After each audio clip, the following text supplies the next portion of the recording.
মানসিক শান্তি নাই। আর এই মানসিক শান্তি, আত্মিক শান্তি আত্মতত্ত্ব থেকে, ঈশ্বর উপলব্ধি থেকে ছাড়া পৃথিবীর অন্য কোনো কিছু থেকে আসে না।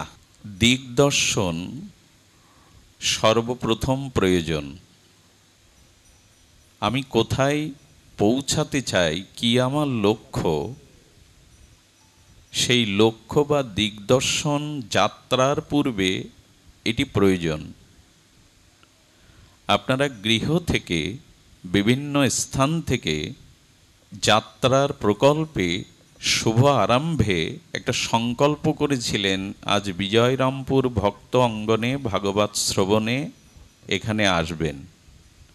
অর্থাৎ যাত্রার প্রকল্পে, যাত্রার শুরুতে দিগদর্শন একান্ত প্রয়োজন। জাহাজটি সাগরে নাবিক ভাসিয়েছে, নাবিকের লক্ষ্য কিন্তু একটা গন্তব্যে পৌঁছানো, কিন্তু গন্তব্য হারিয়ে অথই সমুদ্রে অকূলে যদি সে প্রবেশ করে, তখন গন্তব্য হারিয়ে হয়ে দিশাহারা হয়ে যায়, লক্ষ্যচ্যুত হয়ে যায়। তেমনি আমাদের জীবনের একটি লক্ষ্য থাকা উচিত। আমাদের মূল লক্ষ্য পৌঁছানোর জন্য, দেখুন জাহাজ যখন, তরণী যখন সাগর বা নদীতে ভাসমান যান হয়ে চলতে থাকে, তখন 10 দিক কিন্তু জাহাজ নির্ণয় করে না, তরণী বা নৌকা নির্ণয় করে না। দিক আছে, জাহাজটাকে ওই দিক লক্ষ্য করে চলতে হয়।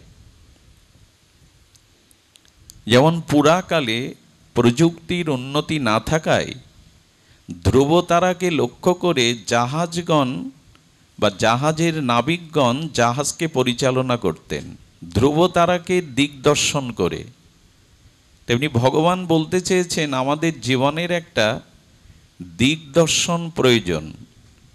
জীবন শুরু থেকে জীবনের অন্তিম বিশ্রাম পর্যন্ত তুমি যে যাত্রা শুরু করেছো এই সংসারে, তোমার দিগদর্শনটা খুবই প্রয়োজন। কি সেটি? দেখুন, আমাদের দিক অনেকগুলো।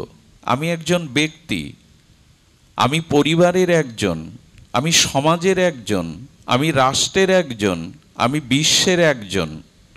অর্থাৎ আমার প্রয়োজন সম্মুখে অনেকগুলি। আমি পরিবারের একজন, আমি ব্যক্তি স্বতন্ত্র একজন, আমি সমাজের, রাষ্ট্রের, বিশ্বের একজন। অনেকগুলো প্রয়োজন। যেমন অর্জুনের সামনে 2টি প্রয়োজন দেখা দিয়েছে, এক পারিবারিক মমতা, আর একটা হলো ক্ষত্রিয়োচিত রাজধর্ম। যুদ্ধ অন্যায়ের বিরুদ্ধে, অধর্মের বিরুদ্ধে করতে হবে, কারণ অর্জুন ক্ষত্রিয়, এটা তার রাজধর্ম। আর পারিবারিক দিকে সমস্যায় পড়েছে, পিতা, গুরু, নিজজন, আত্মার আত্মীয়, তাদের সাথে যুদ্ধ। একটা পারিবারিক সমস্যা, একটি রাষ্ট্রীয় সমস্যা। আমাদের জীবনে আজ অনেকগুলি সমস্যা, পারিবারিক, সামাজিক, ব্যক্তিকেন্দ্রিক, রাষ্ট্রিক। আমাদের দিগদর্শন কি? সমস্যা অনেকগুলি, সমাধান আমরা অনেকভাবে পেতে চেষ্টা করছি। যেমন অর্থনৈতিক সমস্যা অর্থনীতিবিদগণ সমাধান দিচ্ছেন, রাষ্ট্রীয় সমস্যাটা রাজনৈতিক ব্যক্তিবর্গ যারা, তারা সমাধান দিচ্ছেন। আধ্যাত্মিক জগতে যে সমস্যা, সেখানে আধ্যাত্মিক আচার্যগণ তার সমাধান দিচ্ছেন। শিক্ষানীতিতে যে সমস্যা, শিক্ষাবিদগণ তার সমস্যা দিচ্ছেন। গীতায় ভগবান বলছেন সমস্যা অনেকগুলি, সমাধানের পথ একটাই। আলাদা আলাদা জায়গা থেকে যদি সমস্যার সমাধান আসে, সমস্যার সমাধান হবে না। এখানেই ভারতীয় আর্য দর্শনের আমাদের দিগদর্শন করেছেন ভারতীয় আর্য ঋষিরা। বেদ, বেদান্ত, শ্রুতি, স্মৃতি, উপনিষদ, গীতা, ভাগবত, এই সাক্ষাৎ ভগবানের অভিন্ন কলেবার এই গ্রন্থ স্বরূপে মহাজন আচার্যগণের, সৌম্য আচার্যগণের কথা বলছিলেন, এরাই সিদ্ধান্ত রত্ন জগৎকে জানিয়েছেন। সমস্যা বহু প্রকার, সমাধান একটি জায়গা থেকে আসবে। দেখুন, আজ রাজনৈতিক, পারিপার্শ্বিক, সামাজিক, রাষ্ট্রীয়, অর্থনৈতিক, শিক্ষার সব সমাধান সেই ক্ষেত্র থেকে আসছে। এই জন্য ভারতীয় দর্শন, শ্রীমদ্ ভগবদ গীতার দর্শন, বেদান্ত দর্শন বলছে না, সমস্যার সমাধান একখান থেকেই আসতে হবে। আর সেটি শ্রীমদ্ ভগবদ গীতায় ভগবান অর্জুনকে সামনে রেখে জগৎজীবকে বলবার চেষ্টা করেছেন। আসুন আমরা জানি, একজন ব্যক্তি যদি বলে যে আমার পথ চলা সমস্যা, কেন সমস্যা? বলে পাদুকাই সমস্যা, মানে জুতো জোড়াটাই সমস্যা। কেন? পায়ে চলতে গেলে বেঁধে যায়, প্রতিবন্ধকতা তৈরি হয়। তাকে প্রশ্ন করবেন, পায়ে পাদুকা, পথ চলা তোমার সমস্যা, পায়ে পাদুকা কেন দিয়েছ? বলে পথ চলবো বলে। বলে পথ চলছো কেন? পথ চলছি জীবিকা নির্বাহের জন্য, কর্মের জন্য পথ চলতে হয়। বলে কর্ম করছো কেন? অর্থ উপার্জনের জন্য। প্রশ্ন কিন্তু অনেকগুলি। বলে অর্থ উপার্জন কেন করছো? বলো খেতে হবে, পরিবারকে খাওয়াতে হবে, উপার্জন না করলে খাবো কি, খাওয়াবো কি? বলেন উপার্জন করছো অর্থের জন্য, অর্থ প্রয়োজনের জন্য। আর প্রয়োজনটা, বেঁচে থাকার প্রয়োজনটা কিসের জন্য? যদি এই সমস্যার সমাধানে আসতে হয়, তুমি পথ পায়ে চলতে গিয়ে পাদুকা অন্তরায় হচ্ছে, তো চলছো কেন? বলো চলছি জীবিকার জন্য। জীবিকা কেন?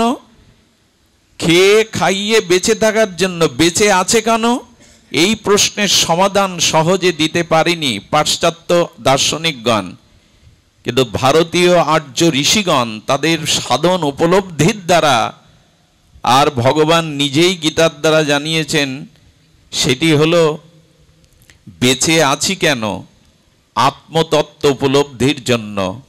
ঈশ্বর ভক্তি বা প্রেম প্রাপ্তি মনুষ্য জীবনের মূল লক্ষ্যের জন্য। যদি আত্মতত্ত্ব বা ঈশ্বর তত্ত্ব জীবনে প্রতিষ্ঠিত না হয়, ঋষি শ্রীগুরু আচার্যগণের সিদ্ধান্তের দ্বারা যদি আমার জীবনে আত্মতত্ত্ব, ঈশ্বর তত্ত্ব, ভজন তত্ত্ব, প্রেম তত্ত্ব এগুলি আমার জীবনে অধরা থেকে যায়, জীবনের কোনোখানের থেকেই সমস্যার সমাধান আসবে না। সমস্যা সবগুলি, উত্তর একটাই, আত্মতত্ত্ব উপলব্ধি করো, ঈশ্বর তত্ত্বকে জানো। ঈশ্বরকে জানাই সব সমস্যার সমাধান। আত্মতত্ত্ব উপলব্ধি করাই হলো সব সমস্যার থেকে বেরিয়ে মুক্ত হওয়ার, চির আনন্দ পাওয়ার একমাত্র উপায়। রাজনৈতিক, শিক্ষানীতি, সমাজনীতি সমস্যার সমাধান আজও পৃথিবীতে করতে পারেনি, বরঞ্চ সমস্যা আরও বেড়ে চলেছে। ভগবান বলছেন সমস্যার সমাধান একটাই, যখন তুমি আত্মতত্ত্ব উপলব্ধি করতে পারবে, ঈশ্বর তত্ত্বকে উপলব্ধি করতে পারবে, তখনই তোমার জীবনের সমস্যার সমাধান আসবে, এর আগে আসতে পারে না। এই জন্য স্বামী বিবেকানন্দ পাশ্চাত্যবাসীকে বলেছিলেন, শিক্ষা, প্রযুক্তি, অর্থের জন্য হয়তো আমরা পাশ্চাত্যবাসীর কাছে হাত পাততে পারি, কিন্তু শান্তির জন্য, কল্যাণের জন্য সারা পৃথিবী ভারতবর্ষের কাছে, বৈদিক সনাতনের কাছে হাত পাততে হবে। তাই হচ্ছে কি না, পাশ্চাত্যবাসীরা যেখানে সারা রাত নাইট ক্লাবে অর্ধ উলঙ্গ হয়ে মদের ফোয়ারা ছুটিয়ে আর বিলাসী জীবনযাপনে যারা স্খলিত পতিত, আমেরিকায় আত্মহত্যার সংখ্যা সব থেকে বেশি, অথচ ঐশ্বর্য, ধন, শিক্ষা, প্রযুক্তি, প্রাচুর্য ওদের বেশি, কিন্তু আত্মহত্যার প্রবণতা ওদের বেশি। তার কারণ কি? মানসিক শান্তি নাই। আর এই মানসিক শান্তি, আত্মিক শান্তি আত্মতত্ত্ব থেকে, ঈশ্বর উপলব্ধি থেকে ছাড়া পৃথিবীর অন্য কোনো কিছু থেকে আসে না। এটাকেই আমাদের আর্য দর্শন, সনাতন দর্শন, বেদ বেদান্ত, শ্রুতি স্মৃতি ভাগবতের দর্শন। ঈশ্বর উপলব্ধি করো, আত্ম উপলব্ধি করো, এখানেই সব সমস্যার সমাধান। আমাদের ঋষিরা এই জন্য চতুর্থ পুরুষার্থকেই নিখিল শাস্ত্রে জানিয়েছেন। যদ্যপি ভাগবত শ্রীকৃষ্ণ চৈতন্য মহাপ্রভু আমাদের গৌড়ীয় অধিদেবতা, তিনি জানিয়েছেন এই প্রয়োজন চতুষ্টয়ের ঊর্ধ্বে আরেকটি প্রয়োজন আছে, প্রেম প্রয়োজন, ভক্তির প্রয়োজন। কিন্তু আমরা জানি ধর্ম, অর্থ, কাম এবং ঘুম আসতে পারে, রাত অনেক হয়েছে, একটু সতর্ক থাকুন। ধর্ম, অর্থ, কাম, মোক্ষ, এই চারটি মানুষের পুরুষার্থ, পুরুষ মানে শ্রেষ্ঠ, অর্থ শব্দের অর্থ প্রয়োজন, এই চারটি আমাদের প্রয়োজন। কিন্তু লক্ষ্য করবেন ঋষিদের কৌশল দেখুন, সুকৌশল। প্রথমেই দিয়েছে অর্থ না ধর্ম? প্রথমে কি দিয়েছে? ধর্ম। আর বিশ্রামে কি দিয়েছে? মোক্ষ বা মোক্ষ। এখন বিশ্রামে এই মোক্ষ বলতে কিন্তু আমরা এটা না বুঝি এই জন্ম মৃত্যু থেকে চিরদিনের স্থায়ী একটা বন্দোবস্ত। আমাদের আচার্যগণ, বিশেষ করে এই ভূমণ্ডলের অন্যতম দার্শনিক আচার্য জীব গোস্বামী বলেছেন, মোক্ষ মানে, মুক্তি মানে শুধু জন্ম মৃত্যু, এই কাল কবলিত অভিশাপ মুক্তি নয়। মুক্তি মানে কামনা হতে মুক্তি, মুক্তি মানে বাসনা হতে মুক্তি, মুক্তি মানে জড়তা হতে মুক্তি, মুক্তি মানে এই জাগতিক বা দৈহিক আকর্ষণ থেকে মুক্তি, মুক্তি মানে স্বরূপের জাগরণ, মুক্তি মানে সেই মঞ্জুরি স্বরূপের জাগরণ, মুক্তি মানে ভগবানের সেই চির কাঙ্ক্ষিত নিত্য গোলক বৃন্দাবনে রাধারানীর কিঙ্করী স্বরূপে স্বরূপের সেবাই হলো মুক্তি। এই মুক্তি বিশ্রামে, আর শুরু হলো ধর্ম থেকে, মাঝখানে রাখা হয়েছে কামনা এবং অর্থকে। কিন্তু আজ আমরা প্রথমে কি রেখেছি? যতই মুখে ফেনা তুলে দিয়ে আমি যতই বলি যে ধর্ম প্রথমেই প্রয়োজন, কিন্তু আজ আমাদের জীবনে দেখা দিয়েছে অর্থই প্রধান প্রয়োজন। ভুলটা এখানেই হয়ে গেছে, আমাদের সমস্যাটা আমরা এখানেই তৈরি করেছি। ঋষিরা বলছেন পুরুষার্থের প্রথমে ধর্ম প্রয়োজন, আমি অর্থটাকেই জীবনের প্রধান প্রয়োজন মনে করেছি। সমস্যার উৎপত্তি এখানেই। যদি বলেন অর্থের প্রয়োজন নাই মনে করছো, অর্থের প্রয়োজন আছে, কিন্তু প্রথমেই ধর্মকে রাখা হয়েছে, পরে অর্থকে রাখা হয়েছে। অর্থাৎ ধর্মের দ্বারা, ধর্মের অনুশাসনের দ্বারা, ধর্মের বিধিবদ্ধ নিয়মের দ্বারা, ধর্ম আদর্শের পথে যে অর্থ, সেই অর্থই কেবল তোমাকে মুক্তি, শান্তি, কল্যাণ দিতে পারে। যদি ধর্মের বাইরে কোনো অর্থ তোমার জীবনে আসে, তার দ্বারা জীবন শান্তিময় হতে পারে না। এই জন্য প্রথমেই ধর্মকে রাখা হয়েছে। আজ আমরা শুরুতেই জীবনের প্রথম প্রয়োজনকেই অর্থ মনে করে নিয়েছি। অর্থ না হলে জীবন বৃথা। আরে অর্থ তো ছিল, বিল গেটস পৃথিবীর অন্যতম শ্রেষ্ঠ ধনী, তার সংসার ভেঙে গেল। যাদের প্রচুর অর্থ আছে, পৃথিবীর পরিসংখ্যানে দেখা যাচ্ছে তাদের মানসিক শান্তি তত কম।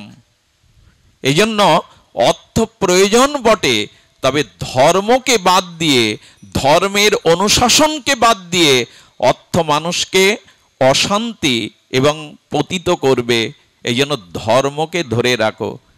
রাবণের বল ছিল, ক্ষাত্র শক্তি ছিল, সাধনা ছিল, বৈদিক জ্ঞান ছিল, শিবের মতো গুরুদেব ছিল, সতী মন্দাদরীর মতো স্ত্রী ছিল, মেঘনাদের মতো পুত্র ছিল, আর বিভীষণের মতো ধার্মিক ভাই ছিল, কুম্ভকর্ণের মতো শক্তি ছিল, সোনার লঙ্কা দিয়ে বাঁধা ছিল, মা চামুন্ডা তার দুয়ারে দাঁড়ি ছিল। তবু মরবার সময়, পতনের সময় রাবণ বলে গেল, আমার পতনের একটাই কারণ, আমার সাথে ধর্ম ছিল না, আমার সাথে ধর্ম ছিল না, এই জন্য আমার পতন। আমাদের সাথে যার ধর্ম নেই, তার রাবণের মতো পরাক্রম থাকলেও পতন অবশ্যম্ভাবী। ধর্মকে রাখুন, পরে অর্থ, কামনা পূরণ, শেষে বিশ্রামে মুক্তি আসবে, স্বরূপ স্মৃতির জাগরণ আসবে। এইটা যদি আমরা একের পরে তো দুই, না আগে দুই নয়, আগে অ তারপরে আ। আমরা আটাকে আগে বসালে হবে না, দুইটাকে আগে বসালে হবে না। জীবনের প্রয়োজন, আগে ধর্ম, তারপরে অর্থ, তারপরে কামনা, শেষে যেন তুমি স্বরূপে বিশ্রাম পেয়ে যাও। এই গতি প্রকৃতি হারিয়ে ফেলেছি।